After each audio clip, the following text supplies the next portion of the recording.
Everyone, welcome back to my channel.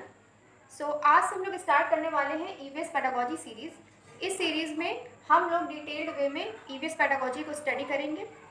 ये जो series होने वाली है ये सीटेट DSSB PRT और इसके अलावा और जितने भी टीचिंग एग्जामिनेशंस होते हैं जैसे कि अदर जो टेट एग्जामिनेशंस होते हैं तो ये सबके लिए ही यूज़फुल होने वाली है। ये जो ईवीएस पेडागोजी, इसमें हम लोग ईवीएस की पेडागोजी को वेरियस रिसोर्सेज से पढ़ेंगे। NIOS के जो नोट्स होते हैं उसका जो कंटेंट मैटर होता है वो भी हम लोग इसमें इंक्लूड करके डिस्कस करने वाले हैं। So this whole series is going to be very important for all the teaching examination. और आज का ये जो वीडियो है इसमें हम लोग स्टडी करेंगे about the importance of environment at the early stage of learning. ठीक है, तो सबसे पहले हमें समझना है कि इन्वायरमेंट क्या है। अलग अलग लोगों के हिसाब से इन्वायरमेंट की अलग अलग डेफिनेशंस होती हैं। कुछ इन्वायरमेंट को कंसीडर करते हैं as the natural surroundings around them. कुछ लोग इन्वायरमेंट को कंसीडर करते हैं as the pollution going on and the activities of pollution going on in the surroundings. और कुछ लोग इन्वायरमेंट को एम्बियंस की तरह भी देखते हैं या फिर सोशल एंड कल्चरल इन्वायरमेंट भी कंसीडर करते हैं वो इन्वायरमेंट को। ठीक है, तो इन्वायरमेंट की अलग अलग डेफिनेशंस हो सकती हैं अलग अलग लोगों के हिसाब से, लेकिन हमें समझना है कि इन्वायरमेंट एक्चुअली में क्या होता है।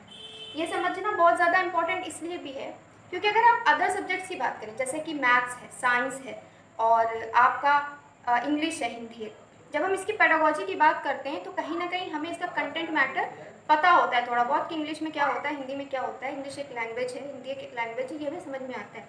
मैथ्स एक न्यूमरेसी पे बेस्ड सब्जेक्ट है या साइंस जो है वो किस तरह का सब्जेक्ट है ये हम सबको पता होता है। लेकिन जब बात आती है इन्वायरमेंटल स्टडीज़ की तो कहीं ना कहीं हमें ये बात ही नहीं क्लियर होती है कि एक्चुअली में इन्वायरमेंटल स्टडीज़ में कंटेंट मैटर होता क्या है।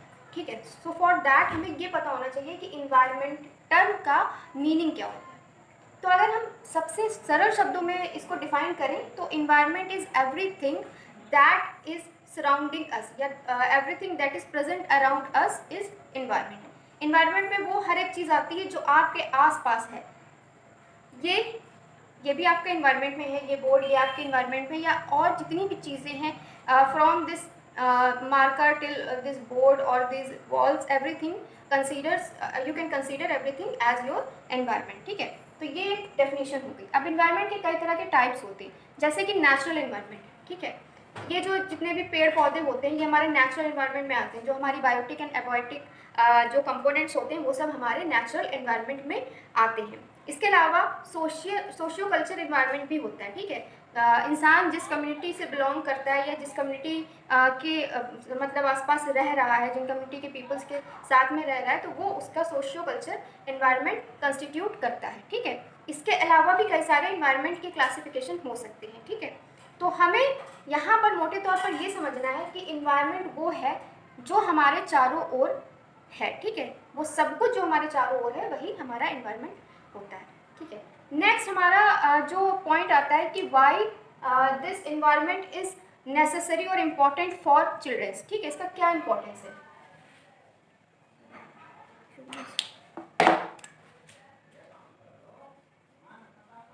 इम्पोर्टेंस, ठीक है, तो बच्चों के लिए क्या इम्पोर्टेंस है इन्वायरमेंट की ये जानना बहुत ज़्यादा इम्पोर्टेंट है। आपने अगर डेवलपमेंट पढ़ा है तो डेवलपमेंट में आपने ये इक्वेशन पढ़ी होगी that development is equal to the product of heredity and environment. यानी कि जो बच्चे का विकास होता है वो उसकी आनुवंशिकता और उसका वातावरण, इन दोनों का जो प्रोडक्ट होता है उसके बराबर होता है।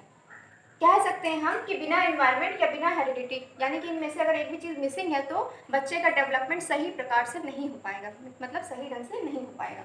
तो इन्वायरमेंट का एक खास रोल होता है for the development of child. अगर हम बच्चे को अच्छा इन्वायरमेंट प्रोवाइड करेंगे तो बच्चे का जो डेवलपमेंट है वो अच्छा होगा। ठीक है, इसी इन्वायरमेंट में कई सारे क्लासिफिकेशंस होते हैं जैसे कि मैंने पहले बताया नेचुरल इन्वायरमेंट। ठीक है, बच्चे का सोशियो कल्चरल इन्वायरमेंट होगा। ठीक है, इसके अलावा बच्चे का फिजिकल इन्वायरमेंट होगा। फिजिकल इन्वायरमेंट का मतलब है उसको क्या क्या चीज़ें मिल रही हैं फॉर हिज फिजिकल डेवलपमेंट, क्या पोषण उसको मिल रहा है, क्या न्यूट्रिएंट्स उसको मिल रहे हैं। ठीक है, तो ये सब चीज़ होंगे। उसका जो प्लेस है जहाँ पर वो रह रहा है वो हाइजीनिक है या नहीं है, तो ये सब चीज़ें उसके फिजिकल इन्वायरमेंट में आती हैं। इस तरह से कई सारे क्लासिफिकेशन हो सकते हैं इन्वायरमेंट के। तो इससे हमें एक बात समझ में आई कि इन्वायरमेंट के बिना डेवलपमेंट पॉसिबल नहीं है। एनसीएफ 2005 ने क्या बोला है कि हमें बच्चों को एक ऐसा इन्वायरमेंट प्रोवाइड करना है जिस इन्वायरमेंट में वो एक्सप्लोर कर सकें चीज़ें और उनका जो इंटरेस्ट है पढ़ाई को लेके वो बिल्ड हो, ठीक है।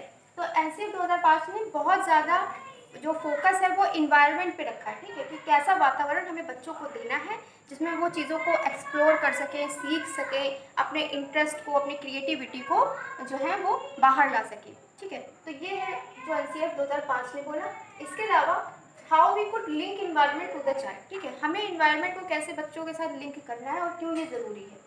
तो देखिए, क्लास 1 से लेकर के 8 तक की जो हमारी पढ़ाई होती है, ठीक है, तो ये एक ऐसी पढ़ाई होती है जिसका जो इम्पैक्ट होता है वो थ्रू आउट द लाइफ मतलब रहता है, पूरी ज़िंदगी उसका इम्पैक्ट रहता है। और इसी से एक वर्ड है यहाँ पर रिलेटेड, एक टर्म है जिसको हम लोग बोलते हैं लर्निंग फॉर लाइफ, ठीक। तो ये जो लर्निंग फॉर लाइफ का ये जो कॉन्सेप्ट है ये यहीं से आया है कि 1 to 8 जो भी बच्चे सीखते हैं उसका जो इम्पैक्ट होता है वो पूरी लाइफ रहता है। तो ऐसे में इन्वायरमेंट के बारे में अगर हम उनको शिक्षित करेंगे, उनकी लाइफ से अगर इन्वायरमेंट को हम जोड़ेंगे और उनके लेसन्स को उनके इन्वायरमेंट से जोड़ के पढ़ाएंगे तो उसका जो इम्पैक्ट है वो पूरी लाइफ रहेगा और बच्चे अपने इन्वायरमेंट को प्रोटेक्ट करना सीखेंगे। इसका जो दूसरा एक सेकेंड एस्पेक्ट है, तो पहला एस्पेक्ट हमने ये सीखा कि कैसे हम पढ़ाई में इन्वायरमेंट को इंक्लूड करें, ठीक है।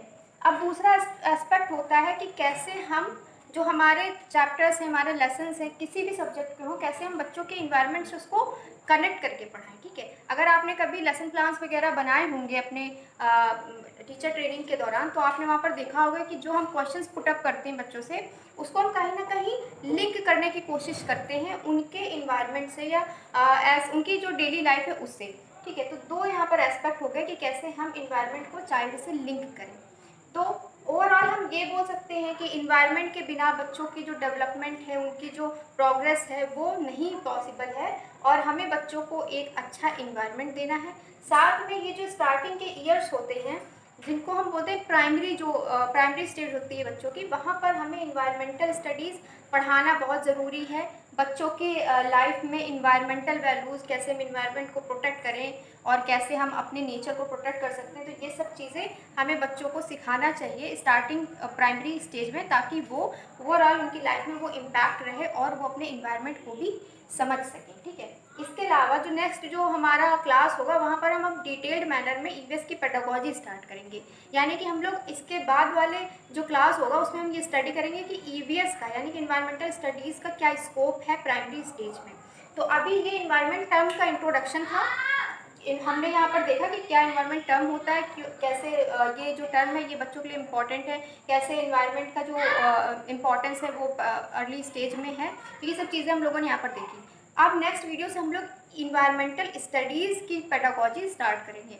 So thanks for watching and stay tune for the next upcoming video.